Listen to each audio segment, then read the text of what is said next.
maximum of 60. And welcome. Thank you so much for showing up.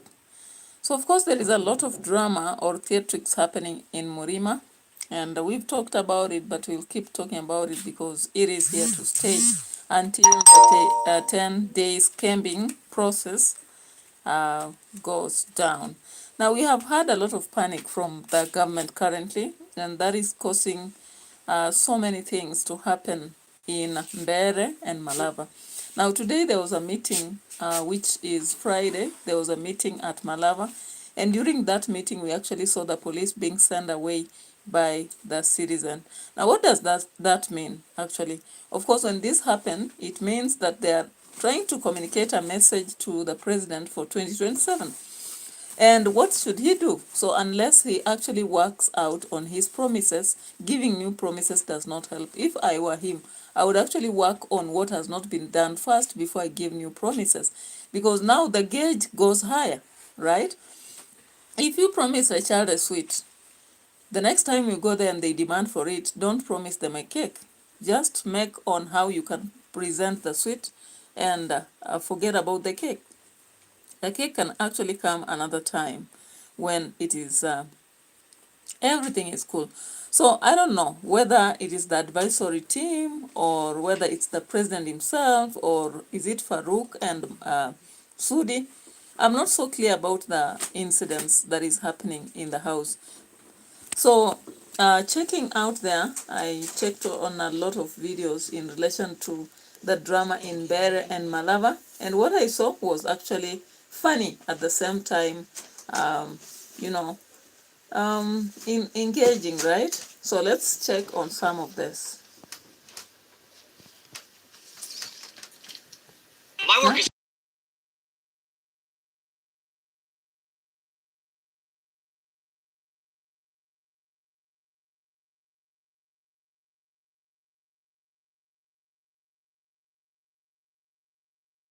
na Kindiki. Iko haja gani kumwaga milioni 500 MBEERE pahali hakuna stima, hakuna maji, hakuna barabara? Hii pesa kama mngekuwa wangwana, MBEERE maendeleo wakumbuke nyinyi, si ndio? Kasongo wako bunge na barua mrefu ati asomewa Kenya ile amefanya na ile atafanya. Ni uongo, si uongo? Nyinyi mtamsikiza? Iko haja ya kusikiza Ruto? Leo saa 8:30 ameita bunge, hata kuwa pale na kunywa maji, ati akisoma tumefanya hii, tumefanya hii. Yeye alituambia atatuweka pesa kwa mfuko. Kuliko atuweke pesa kwa mfuko, ile kidogo tulikuwa nayo akafanya nini? All right, guys. Now, when you listen to that kind of talk, is it really directed towards Wamudende? It's not. Wamudende is the actual candidate under UDA. But when Gachagua comes, he directly addresses Ruto. Ask yourself why this is happening. You know? So from the word go up to the end, when Gachagua goes to MBEERE, or we see Kalonzo Musyoka and his team going to Kisa, or going to MALAVA, or Magarini. I don't know why they are not going to Kaspul or the other side. Do they have candidates, by the way? Let me know. Someone can drop a comment, maybe, so that I can know in the chat section. Anyway, it is what it is. They talk about politics as a dirty game. Indeed, this dirty game has finally seen its peak in MBEERE North and MALAVA. And why are these two places very important? Of course, MALAVA represents Mulembe people, where Eugene Wamalwa and we have our own Natembea right there. And when it comes to the other side, of course, which is MBEERE, it represents Rigiji. So Wamunyoro has to prove a point right there.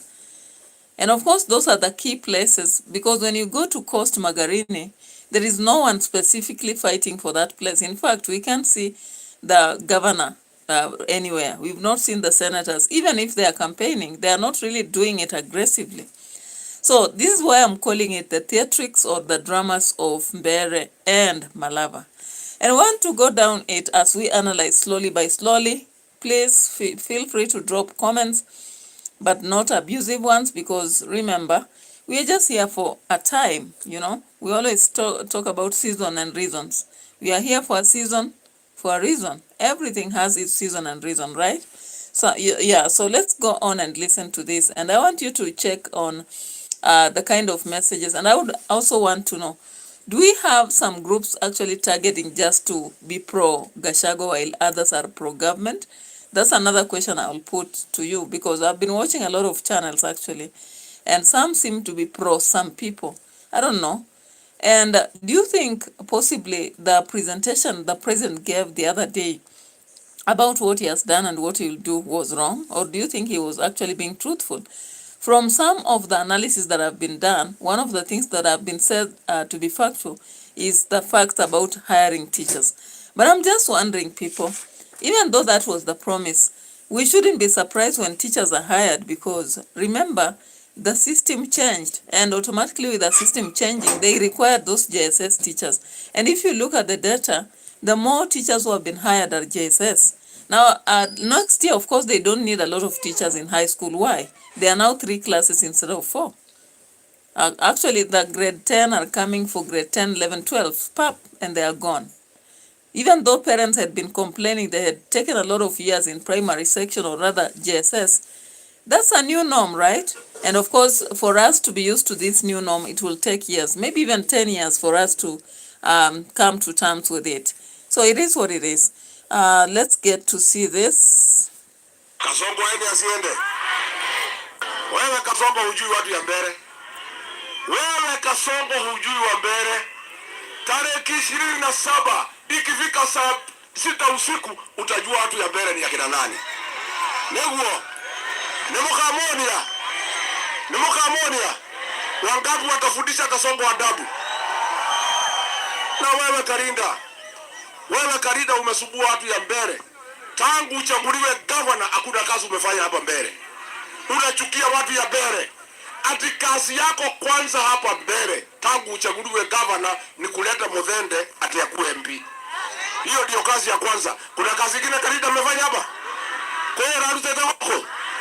Niekeleta mai. Siende. Na mimi nataka niseme, nimesikia huyu Roko ati anaambia watu ati uende upigie Muthende kura, ati upige picha, ati baadaye ukuje uchukue pesa. Hiyo ni uongo. Hii uchaguzi ikiisha hakuna mtu atakupatia hata shilingi 10. Si mnajua hiyo? Mware kiagothurana mwisho mangene mahe. Kwa modu za kwemre bisho murehere kwebesha. Ucho ni maheni, iyo ni kura yaku yora. Mundu wothe tuhinge mukawa, muthie muthukume kuria muthukumaga. Thutha wa mweri 24 mucoke mawira-ini manyu tuhinge mukawa, tukire tuthure kanisa. Nitugwika uguo? Nitugwika uguo? Nyinyi watu wa ABC, tunataka kuwatahadharisha na tuwaonye. Ule mpango mko nao wa kutumia register ile ya Karinda. The tech legend who's been right about everything from LinkedIn to AI just got voice pilled. And this is what he posted. If you use... Wewe ni mkumbavu. Mimi nataka nikuulize, maiti hata akifungwa tai, hiyo tai inasaidia nani? Chama ambayo imekufa hata ukiwa chama inakusaidia nini? Waende wasiende. Waje ndio kula akarisha hapa. Kula akarisha hapa. Na unajua Mheshimiwa JB Muthuri, mimi wakati nimekuja leo, kwa sababu nimefika hapa, mimi siendi nyumbani. Mimi nakaa hapa na nyinyi mpaka 27, mpaka 28, mpaka 29. Lakini iko aibu moja ni lazima mlitolee. Mimi siwezi kwenda kulala kwa hoteli kama Geoffrey Ruku. Ati saa 12 anapiga mlango, amuka atutoe mashuka. Hapana. Lazima mtafutie mahali ya kulala. Mtafutie mahali ya kulala. Na mimi niko hapa mpaka tarehe 27. Wewe Bwana Rais unasema Rigiji hana akili. Wakati Rigiji amekuja hapa MBEERE North akifanya mkutano, na wewe unaambia yule soprano mtu wako wa mkono afanya mkutano after Bwana Rigiji amefanya yake, anarudi hapo kufanya yake. Wewe kati yako na Rigiji nani yako na akili? Wewe unasema Rigiji hana akili. Lakini wakati Rigiji amekuja hapa MBEERE North anaamka saa 11 asubuhi kwenda kunywa chai kwa watu wa Mbeere North katika nyumba zao. Na wewe umwambia Kindiki pia, yule soprano, yule mtu wa kwa mkono, umemwambia pia na yeye anaamka mapema aende akakunywe chai.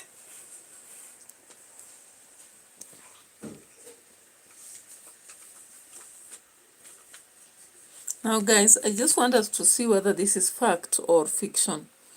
Is it true that after any meeting that Gachagua holds, the next one we'll see is Kindiki's? Let's just check. I want to see for a day like Monday gathering for Gachagua.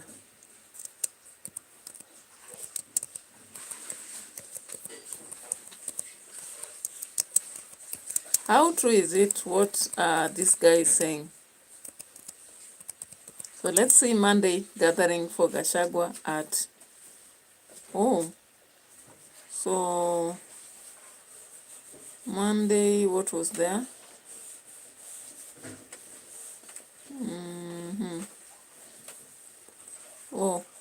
Sunday it was church at MBEERE, church service. Then a day ago, maybe let's check a day ago. This is what Gachagua was doing actually. My work is easy because I use ClickUp. Here's how I keep track. Hello. I start my brain dumping everything I need to get done, and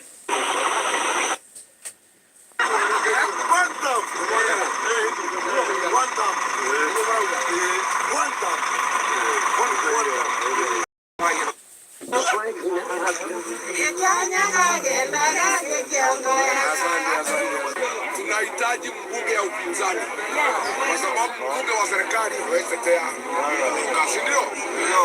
Umeona huyu mkoje anang'ana peke yake, si ndio? Mkiongeza Karisi wakuu wawili hapa ati kwa right mwe kwa huko kwa kila tena hadi mko ya pesa ni soprano.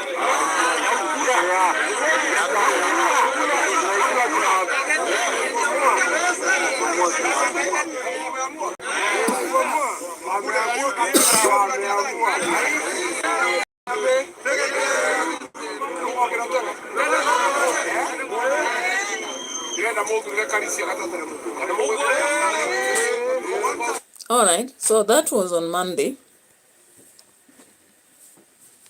That was on Monday. Now I want to, not Monday, yesterday, because today is 21st. I want to check and see really whether what this guy is saying is true. I want to check on 21st and see where actually Kindiki was or how he was. Alexander Mutie, welcome here. So let's check where Kindiki was on 20th.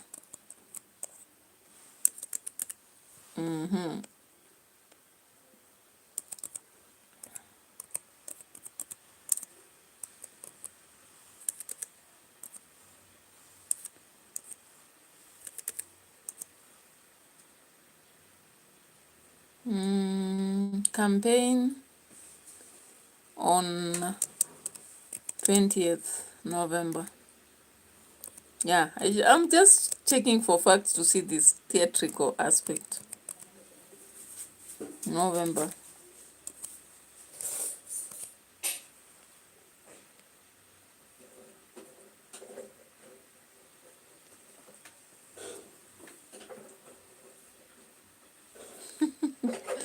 So Kindiki's roadside rallies. He had a roadside rally, right?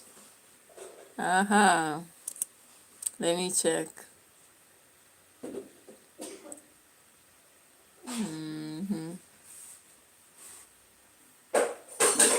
Yeah.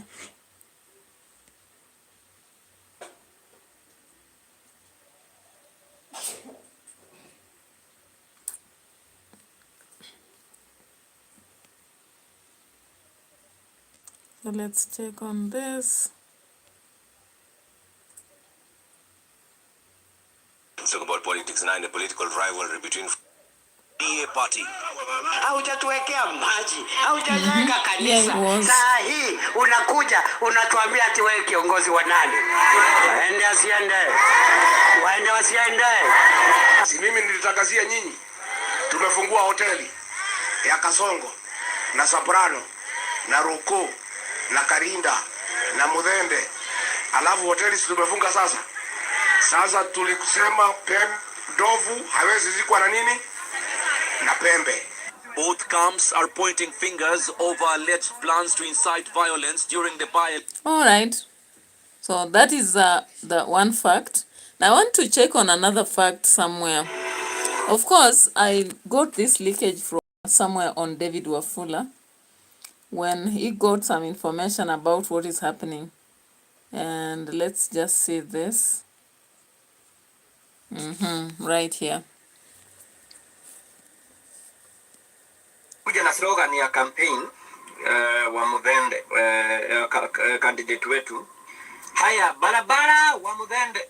Wapi nione mikono ya wa Mudhende? Hospitali zetu tunaaminia nani? Wa Mudhende. Okay, ule opponent wetu anaitwa Karioki, wakamuita Karish. Wa Mudhende Zende. Hapana. Okay, tuachane na jina. Wacha sasa tuende kwa content ya nini. Juu hii mkubwa anataka tukue huko. Na unaona sasa tusipogo right. Haya. Zendeza account. Hapana. So David Wafula actually brought out that video to show how funny everything is. And again, we have seen the sweets being distributed in MBEERE by Karinda, or rather the governor. When you look on the other side, the DCP are giving 1,000 shillings. Okay, maybe you'll look at that later. As for now, let's look at these figures right here. So of course, we saw UDA conducting a kind of analysis to just check on voters. And this is what came out of the many voters that voted. Who will you vote for in MBEERE by election on 27th November 2027? Leo Mudhende, UDA, it came out as 18%. Newton Karish, it came out as 76%. Duncan Bui, 1%. And undecided, 4%. The voters, of course, were 20,000. And when you look at that drama, the reason for this drama is actually coming out because of the battle that is happening at both MBEERE and MALAVA. Now I want us to go through step by step from MBEERE before we come to MALAVA. But meanwhile, there is something we will talk about for MALAVA. So let me spare that later. What happened here?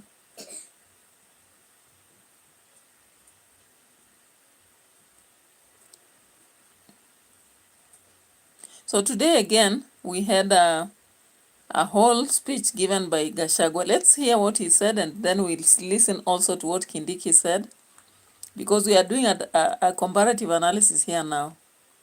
Unajua mimi niliambia nyinyi ndovu hawezi kuwa na nini? Tigwo. Na ng'ombe hawezi kuwa na mazi? Si lazima ikamuliwe. Si huyu Kasongo ameipa pesa mingi ya Kenya. Si lazima tumunyoe. Kasongo anyolewe, isinyolewe.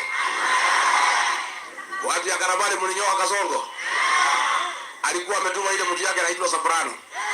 Alikuwa hapa. Sasa wewe, hawa watu unaweza kuja nyumbani Momenje, pahali watu wako na mtoto wao, ati unafikiria hao watu ni wajinga, ati wapatie pesa wasaliti mtoto yao, na umwetekena kuendia mwana wanyu alo wa Momenje ninyo moro to yuru ni MBEERE North tondu ndawa ikoretwo na heshimwa ana niguo kati guo Iburore ikoretwo na heshimwa atatu niguo kati guo Momenje ikoretwo na heshimwa igana iwe kaidare kahinda kanyu kaidwa muregere kirathimo murege ati moyo mbeca ati ngai arare kiti kwanyu ati tukaribishe senator wa Kiambu. Now, apart from that, of course, the Karungo Dangwa had to speak, and we want to see the dramas. We are just checking on the drama here. I don't know how you feel about this, but I see the theatrics indeed. Political theatrics dominating MBEERE and MALAVA.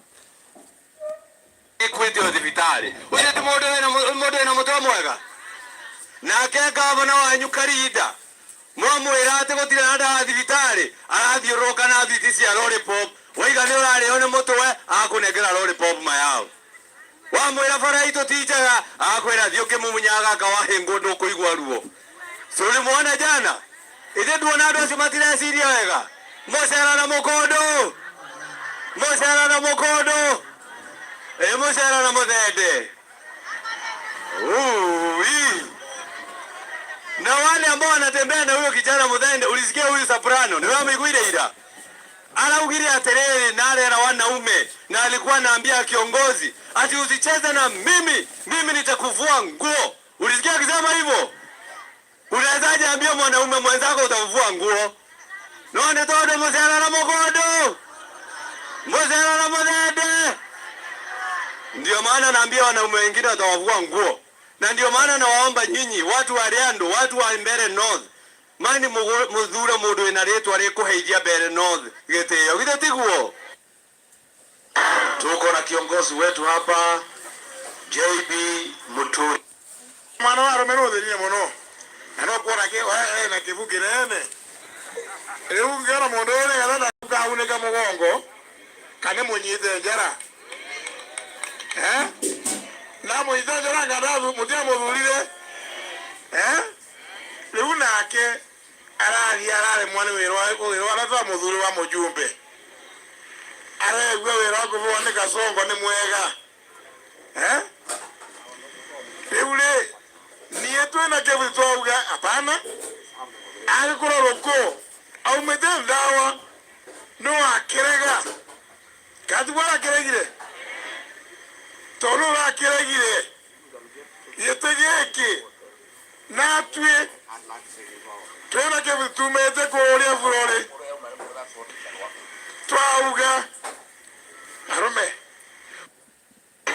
Now with the by-elections just days away, and in Kakamega, early morning bustle, shaking hands with traders, sampling produce and rallying support for Newton Karish Kariuki as the next MBEERE North legislator. Iko haja gani kumwaga milioni 500 MBEERE? All right.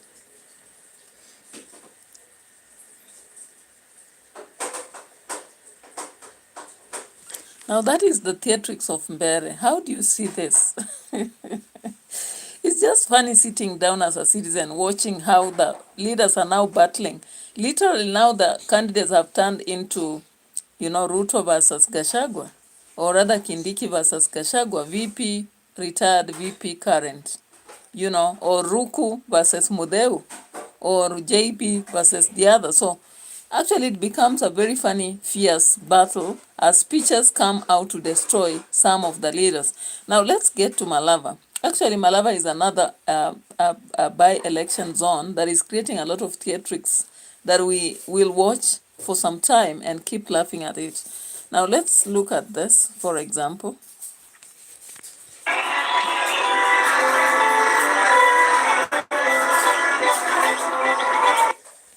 Polisi watukome wasitukome. Watukome wasitukome. Taifa la Kenya ni demokrasia. Tunaongozwa by the rule of law. Kama rais hapo serious anasema kwamba Kenya toke third world ende first world, he must get the basics right. Na ile ya kwanza ni kuhakikisha kwamba vyombo vya dola vinawabeba wananchi wa Kenya kwa heshima. Sio kukimbiza wananchi hapa nao ndio wanatoa ushuru ambao wanawalipa mishahara. Watu wetu wa MALAVA, mimi sitasema mambo mengi maana mengi tumeongea kampeni. Na kwa sasa nyinyi mnaelewa ya kwamba hii kura ya MALAVA sio kura ya kuleta maji. Sio kura ya kuanza barabara na magereza nimeona hii. Sio kura ya kutanganya watu na mambo ya kazi. Kura ya MALAVA ya tarehe 27 wiki ijayo ni kura ya kukomboa heshima ya Mluya. ni kura ya kujikomboa. Mimi nimekuwa natembea huku nikisema kwamba sisi kama jamii namba 2 kwa idadi ya watu, wakati masuala ya nje yanajadiliwa, Mluya yuko pale. Iko majamaa wawili wameenda kule, wamepeleka tumbo zao huko, wakikula wanasema Waluya wamekula. Na sisi tumeongea na wenzetu, tunaona wako hapa. Mheshimiwa Kalonzo yuko, Mheshimiwa Matiang'i yuko, Mheshimiwa Rigiji, tuko na yeye pamoja, na tumekubaliana kwamba jamii ya Mluya inaanza kuongea kwa sauti moja kwa masuala ya siasa. Sisi tumesema uongo ama tumesema ukweli? Tutapiga kura pamoja.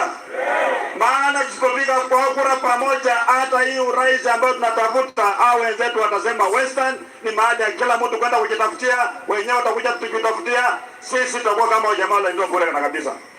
Tuko pamoja watu wetu. Ile heshima ambayo watufanyii, madharau ambayo wanatuletea, yule mtu hakuna break inaweza kwenda mahali popote. Na ndiposa tumesema rais wetu aende tamu moja, si ndio? Kwa hivyo nikisema harambee, sema one time mpaka sasa usisikie. Wale watu ambao kule nyuma kama nyinyi watu wanataka kuona sahihi. Harambee! All right, so listening to that again, just as MBEERE aspect, it looks like it's a war against between Natembeya and maybe the president. All right?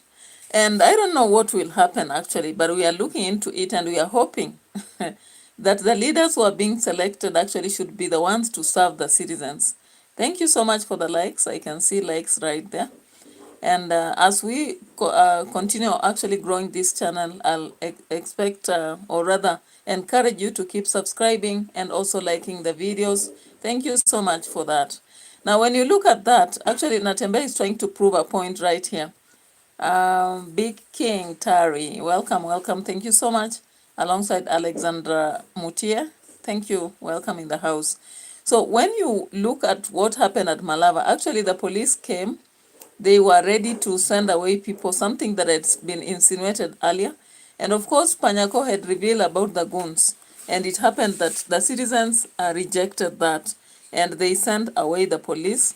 And that is why when Natembeya began his speech, he talked about that. Now, I don't know why elections, or rather campaigns in Kenya sometimes become a battleground or something for violence. Because actually, if people are democratic as they claim, we shouldn't see violence at all.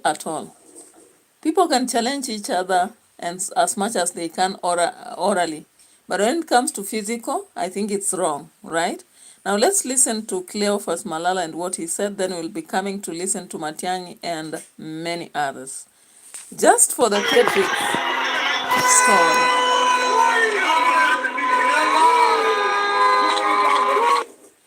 Ameuza factories zetu. Na mimi nataka kuwatobolea siri leo. Nitoboe sitoboe. William Ruto alienda huko nje ya nchi.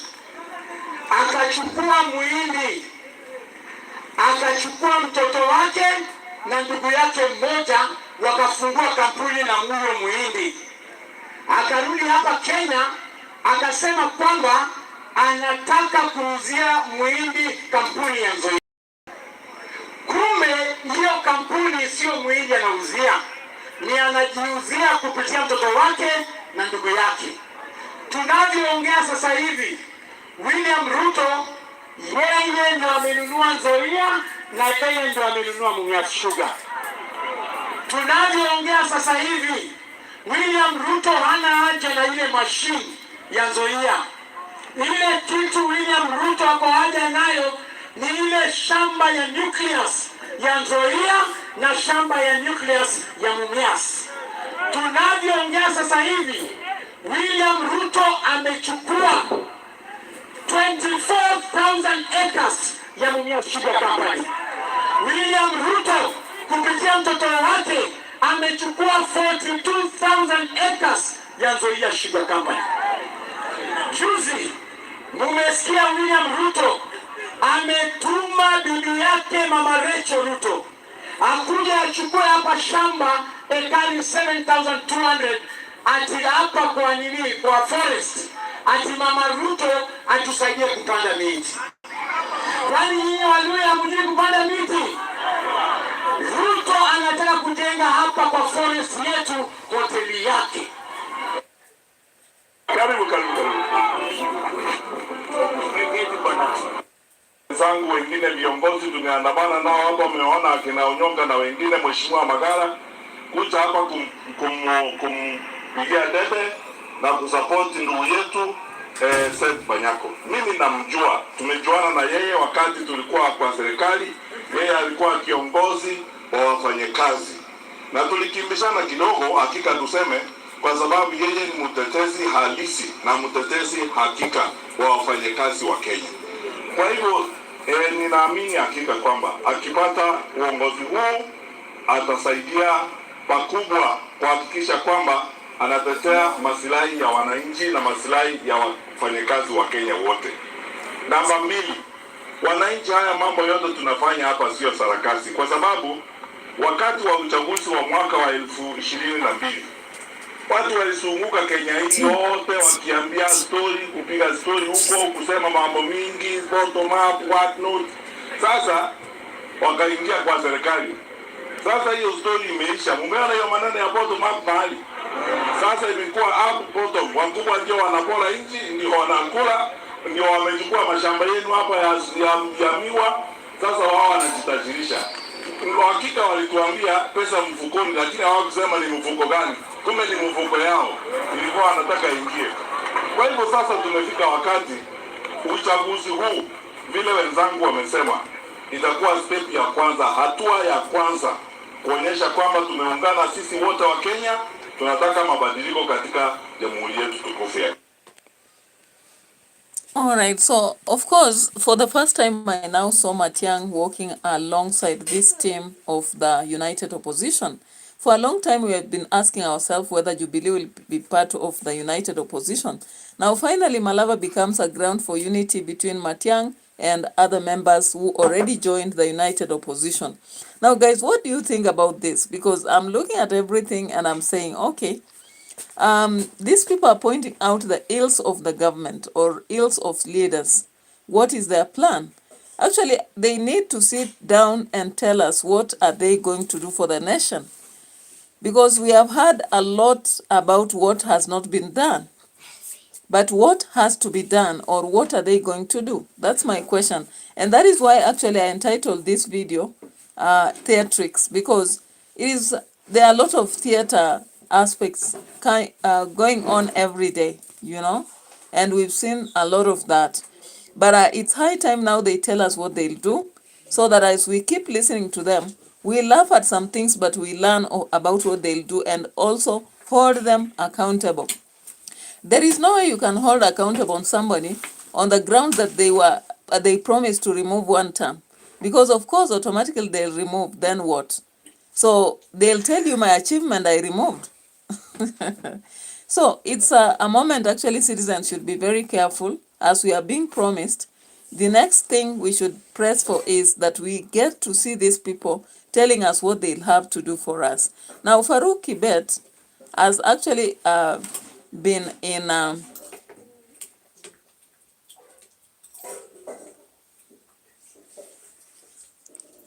a lot of, Farouk Kibet has been camping in Malava.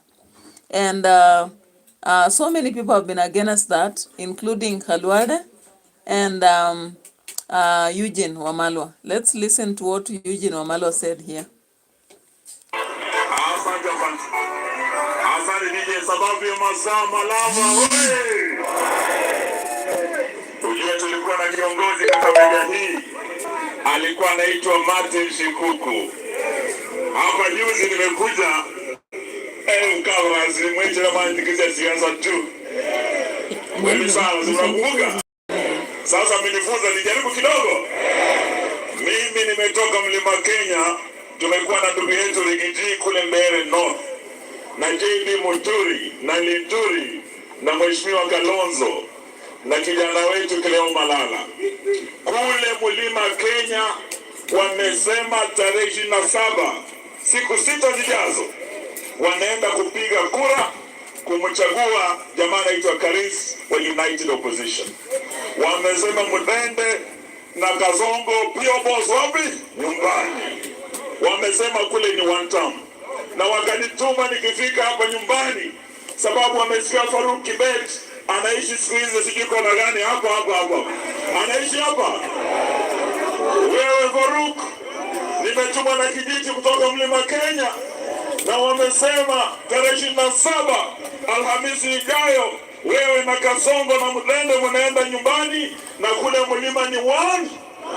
Kama nadanganya kijiji ndio hiyo.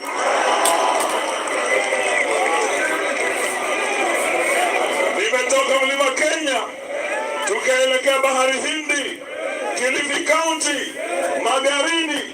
Wapwani wameamua wewe Kasongo na wewe candidate wako anaitwa Harikombe, Jumamosi Alhamisi tarehe 27 ijayo, wiki ijayo, yeye na Kasongo pia boss wapi? Nyumbani.